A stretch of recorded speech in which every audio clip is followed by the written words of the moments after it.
নির্বাচন হলে তো আওয়ামী লীগ খুব স্বাভাবিকভাবে সেখানে প্রতিদ্বন্দ্বিতা করবে এবং এই মুহূর্তে দাঁড়িয়ে প্রচুর মানুষ রয়েছেন যারা আবার আওয়ামী লীগের পক্ষেই রয়েছেন। সেক্ষেত্রে আবারও আওয়ামী লীগ সরকার গঠন করতে পারে, এই একটা ভয় কি মোহাম্মদ ইউনূসকে কোথাও কুড়ে কুড়ে খাচ্ছে? সেই জন্যই কি নির্বাচনকে তিনি যত পারছেন তত সেটাকে আর কি ঢিলেমি দিচ্ছেন? তাতে এটাও কি একটা গুরুত্বপূর্ণ বিষয়? দেখো, নির্বাচন ইস্যুতে এই সরকার কখনই মনোযোগী না। তারা প্রথম থেকে এসে নানাবিধ কথা বলছেন এবং সর্বশেষ তারা বলেছেন যে ১.৫ বছর পর ইলেকশন অথবা ১ বছর পর ইলেকশন। এটা কোনো সরকারের হতে পারে না। মূলত তারা নানা সময় নানা কথা বলছে। কখনো তারা বলছে যে আমরা ক্ষমতা হস্তান্তর করে রাজনৈতিক দলের হাতে দিয়ে যাব, আবার কখনো বলছে যে আমরা নির্বাচন করতে আসিনি, আমরা সংস্কার করতে এসেছি। মানে আমি যেটা বললাম, যেটা অর্বাচীন সরকার, যার প্রধান থেকে শুরু করে উপদেষ্টা পরিষদে যারা আছে কেউই কে কি কখন বলছে এবং তাদের মধ্যে যে সমন্বয়হীনতা সেটা বারবার প্রকাশ পেয়ে যাচ্ছে। সুতরাং এই সরকার নির্বাচন দিয়ে যাবে এবং সেই নির্বাচনে সবাই অংশগ্রহণ করবে, এটা ভাববার কোনো কারণ নেই। যে আলোচনাটি এখন গুরুত্ব পাচ্ছে বা গুরুত্ব দেওয়া উচিত, যে বাংলাদেশের সবচেয়ে বড় একটি রাজনৈতিক দলের নাম হচ্ছে বাংলাদেশ আওয়ামী লীগ, তাদেরকে রাজনৈতিকভাবে এই সরকার প্রতিপক্ষ বানিয়েছে। এই সরকারের প্রতিপক্ষ এখন বাংলাদেশ আওয়ামী লীগ এবং তাদের সমমনা আরো ১৩-১৪টি রাজনৈতিক দল। তো সেই রাজনৈতিক দলের একটা ভোট ব্যাংক রয়েছে, বড় একটা ভোট ব্যাংক। তো তাদেরকে বাইরে রেখে নির্বাচন দিয়ে বাংলাদেশের স্থিতিশীল পরিবেশ ফেরানো যাবে না। সেই প্রেক্ষাপটে বাংলাদেশে যদি কোনো গ্রহণযোগ্য নির্বাচন হতে হয়, কোনো মানে কি বলে যে বিশ্বাসযোগ্য নির্বাচন হতে হয়, সেক্ষেত্রে অবশ্যই বাংলাদেশ আওয়ামী লীগকে সেই নির্বাচনে অংশগ্রহণ করতে হবে এবং তাদের নিয়ে নির্বাচনের ব্যবস্থা করতে হবে। সেই প্রেক্ষাপটে দাঁড়িয়ে এই যে অন্তর্বর্তীকালীন সরকার, ইউনূস গভর্নমেন্ট, এই গভর্নমেন্টের অধীনে কোনো নির্বাচন হলে সেখানে আওয়ামী লীগ অংশগ্রহণের সুযোগ পাবে না বা আওয়ামী লীগ অংশগ্রহণ করবে না। কারণ এই সরকার একটি পক্ষপাতমূলক সরকার, কারণ এরা আওয়ামী লীগের প্রতিপক্ষ এবং এরা নিজেরাই আওয়ামী লীগকে প্রতিপক্ষ বানিয়েছে। তো সেই ক্ষেত্রে এই সরকারের অধীনে কোনো নির্বাচন হওয়ার সুযোগ নেই। এই সরকারকে পদত্যাগ করতে হবে, নতুন কোনো অন্তর্বর্তীকালীন হোক আর কোনো নির্বাচনকালীন সরকার বা তত্ত্বাবধায়ক সরকার হোক, সেই ব্যবস্থা এনেই মূলত নির্বাচনের ব্যবস্থা করতে হবে। এবং আওয়ামী লীগ অলরেডি সেই দাবিটা নিয়ে মাঠে নেমে গেছে। তারা 18ই জানুয়ারি একটি হরতাল কর্মসূচি সমর্থন দিয়েছেন, যদিও দলীয়ভাবে সেটি তাদের কর্মসূচি তারা ঘোষণা করেনি, কিন্তু একটি হরতাল কর্মসূচি এসেছে যেখানে আওয়ামী লীগ সভানেত্রী নিজেই সমর্থন দিয়েছেন। এবং সেই সমর্থন, অর্থাৎ এই যে যাত্রা শুরু হলো, এই সরকারের পদত্যাগের দাবিতে, এই সরকারকে হটানোর দাবিতে, সেটি অবশ্যই অব্যাহত থাকবে বলে আমি মনে করি। কারণ বিএনপি, অন্য যে বড় রাজনৈতিক দলটি, তারাও কিন্তু এই মুহূর্তে নির্বাচনের দাবি নিয়েই রাস্তায় নেমেছে এবং নির্বাচনের দাবি নিয়ে এই সরকারের অধীনে নির্বাচন তারা চাইছে। কিন্তু এই সরকারের অধীনে নির্বাচন হলে তো আওয়ামী লীগ অংশ নেবে না।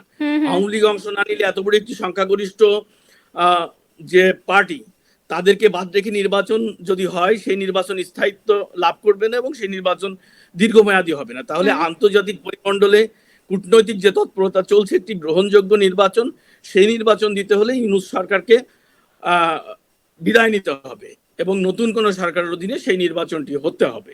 আমার মনে হয় সেই দিকেই যাচ্ছে। আমি আরো একটা বিষয়ে একটুখানি আপনার থেকে জানবো, যে এই যে চীনকে এখন ভীষণভাবে কাছে টেনে নেওয়া হচ্ছে, আমরা যদি একটু হিস্ট্রিটা দেখি, চীন কিন্তু এরকম বন্ধু সেজে এসে পিছন থেকে যাকে বলে ছুরি মারা, ব্যাক স্ট্যাবিং, সেটা করতে চীন সিদ্ধহস্ত।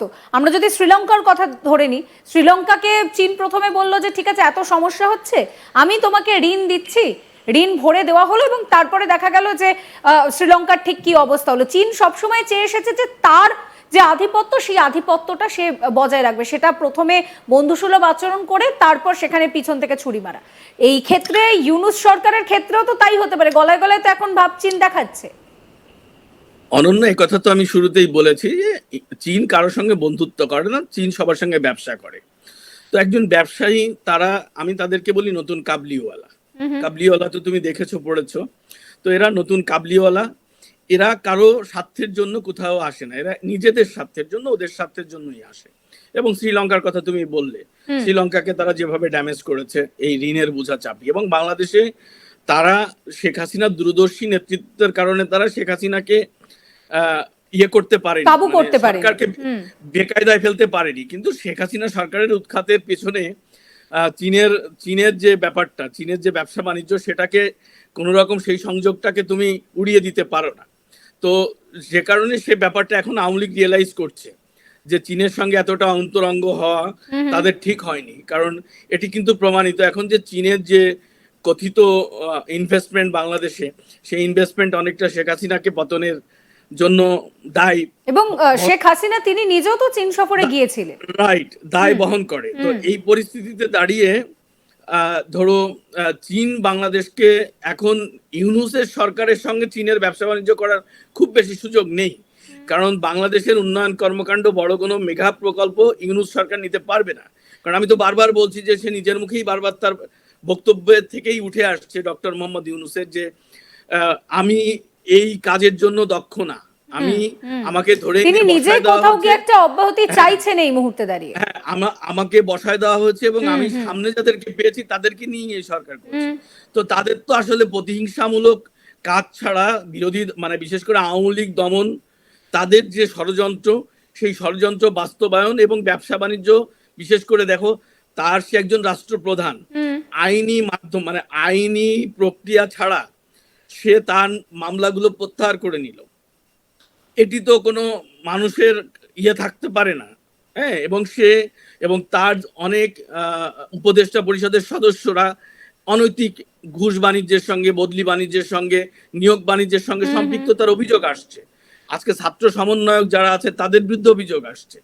তো এই বিষয় দিকে নজর না দিয়ে সে দেশের উন্নয়ন করবে কিভাবে? বললাম যে সমন্বয়হীনতা নেই, যে কারণে বাংলাদেশে গত 5 মাসে একটি প্রজেক্ট নেওয়া হয়নি যেটি দেশের জন্য কোনো উন্নয়নমূলক হোক বা কোনো কাঠামোগত উন্নয়ন হোক বা অভ্যন্তরীণ কোনো ইস্যু থাকুক, এই ধরনের কোনো প্রজেক্ট এ যাবৎকালে নেওয়া হয়নি 5 মাসে ইউনূসের সরকারের আমলে।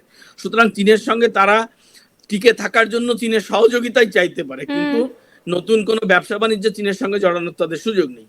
এবং এই মুহূর্তে দাঁড়িয়ে ব্যবসা বাণিজ্যের কথা যখন আপনি বলছেন, বাংলাদেশি যারা ব্যবসায়ীরা রয়েছেন তারা তো নিজেরাই চাইছেন না সেখানে আর ব্যবসা করতে। তারা পরিষ্কার বলছেন যে ব্যবসা তারা গুটিয়ে দিতে চাইছেন, ব্যবসা করার সেখানে আর কোনো পরিস্থিতি নেই।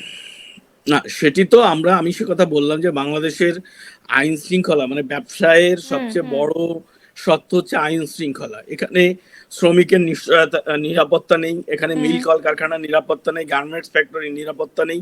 স্বাভাবিক কারণেই এখানে ব্যবসা বাণিজ্য করতে পারছে না। শত শত গার্মেন্টস ফ্যাক্টরি, যেটি আমাদের প্রধান আয়ের উৎস, সেটি কিন্তু বন্ধ হয়ে যাচ্ছে এবং ব্যবসায়ীরা দেশ ছেড়ে চলে গেছে। এবং আওয়ামী লীগের বড় বড় ব্যবসায়ীরা যারা এখন দেশের এই মব সন্ত্রাসের শিকার হয়ে দেশ ছেড়েছে, মামলা হামলার শিকার হয়ে দেশ ছেড়েছে। সুতরাং দেশের ব্যবসায়ীরাই তো ব্যবসা করতে পারছে না, সেখানে চীন এসে কি করে দেবে? আর চীন তো অন্য কিছু করে না, চীন করে উন্নয়ন অবকাঠামো, তারা ঠিকাদারি করে, তারা উন্নয়নের ঠিকাদার। তো সেই ঠিকাদারি করার যে কাজগুলো, সেই প্রকল্পই তো এই সরকারের আমলে নেই।